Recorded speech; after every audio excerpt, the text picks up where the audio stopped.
Right now, let's labor over to Ruth Epstein. Who's also working. Who's 'Cause here also she is. laboring. Yes. Right. Good Ruth. morning, guys. Hi, how are you? Hi. Good. As I said, I've been down in the nation's capital for a few days, so there's lots going on.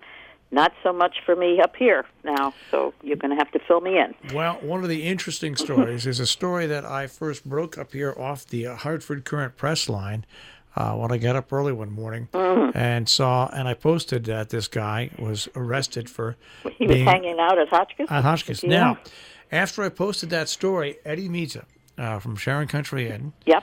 posted and said that guy tried to check into my inn, and I told him he didn't have any rooms. And he got very loud, and he said I thought I was going to have to come to fisticuffs anyways, but he moved on. But then when you look at this story, the guy got caught because he decided to urinate on the grounds, and when they brought the dogs there, the dogs found the urine and followed it right to where the guy was. God. But, I mean, a rapist and everything like that. He was initially held on $250,000 bond. They lowered it to $100,000. And it was lowered because I just heard in your news story something about his rights as a something. He claimed that he has a right. What he claimed to state police when he got arrested was he wanted to get arrested because he needed a place to stay because they had kicked him off the campus once. And he came back and he said he needed a place to sleep because he couldn't find a place. There were no inns that would take him. And it was his right as an American of the Constitution to have a place to sleep. So, What about the rapist part? well, Or is that alleged? that's no, but that's in the past. I see. Who's whether to say what he wanted to do? But all I'm saying is, I got you. it doesn't do you much good when you're caught sleeping. Wait, when it's on your CV? Yeah. So Unbelievable. but it all turned out okay for Poor everybody. Hotchkiss has not I gotten know. such great press lately. It all turned out okay. You know the Yeah. you know the old saying though. As long as you spell my name right. That's right. So we did have a story this past week about communications at Region 1.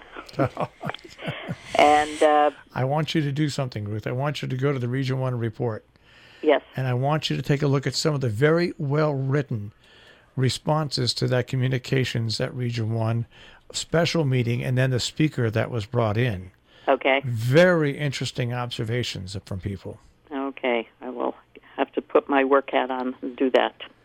And we also did the Sharon Board of Selectmen, where Dr. Schnur spoke about the hospital and the maternity unit.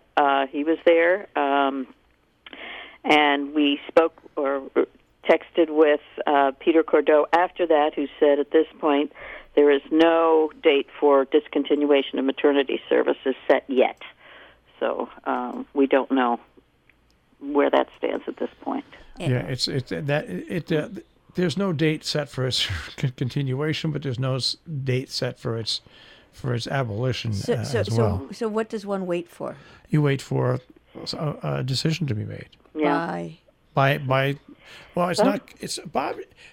Dr. Schnur has basically indicated, he's going to be retiring soon, Right. and the stress that would put on his service to provide 24-hour service. It would be. I mean, you read the writing on the walls. Yeah. That they're looking for help from the hospital to bring in other people. The hospital's looking for a way to do this. I mean, It's recruitment. That's what he said. The whole thing is you need doctors, and that's key. So I mean, it does not look good. But then again, you never can tell. You just never know. can't tell. We never know. So basically, bottom line, you need OBGYN people. Coverage 24 hours Right. a day. I mean, there's that's a service you have to have 24/7. Absolutely. That is true. That's what we all learned growing up. Okay.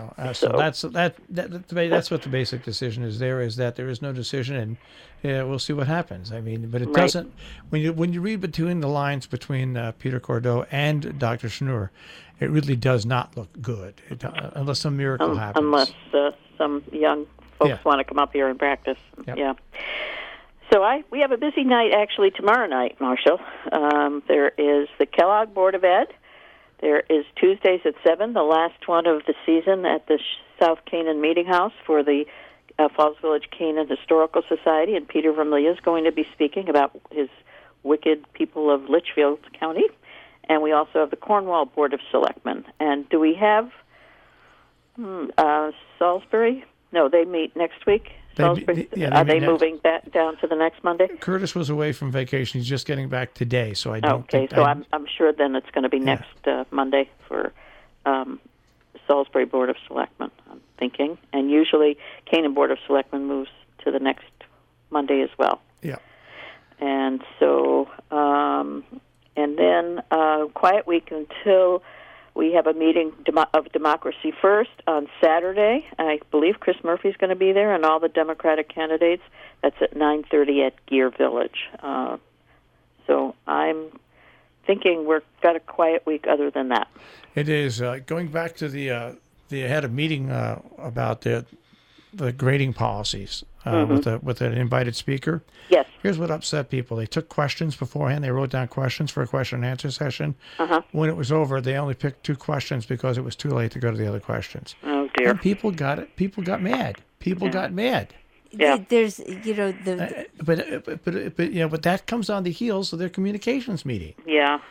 Well, at that communications meeting, Pat McCara, who's been very outspoken from Falls Village, said, "Look, guys, you gotta let people speak. You can't cut them off. You have to make them feel welcome. I mean, that's key to it. You've just got to be open and transparent. Constantly that has come up, and parents.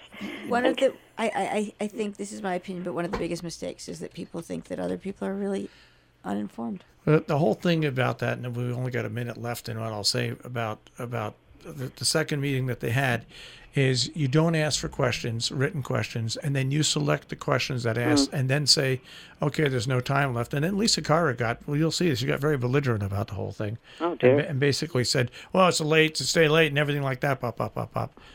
So, when you get people's questions, you answer them. Yeah. Plain and simple. Especially when you ask for them. Yeah. Yeah, especially. And that's been the cry at these Board of Education meetings. You have public comment. They don't want to get into a debate or dialogue, but let people speak and give them pretend their to due. listen. Yeah, and listen. Yeah. All right. All righty. Well, back to work, and I'm glad you're getting your little place painted there. It's going to look lovely on the green. It's going to be beautiful when it's done. I'm sure. All right, Ruth. I hope you can unlabor for the rest of the day. We'll try. Okay. Thanks, guys. Bye-bye. Ruth Epstein from the Republican American, RAP-AM.com on the web.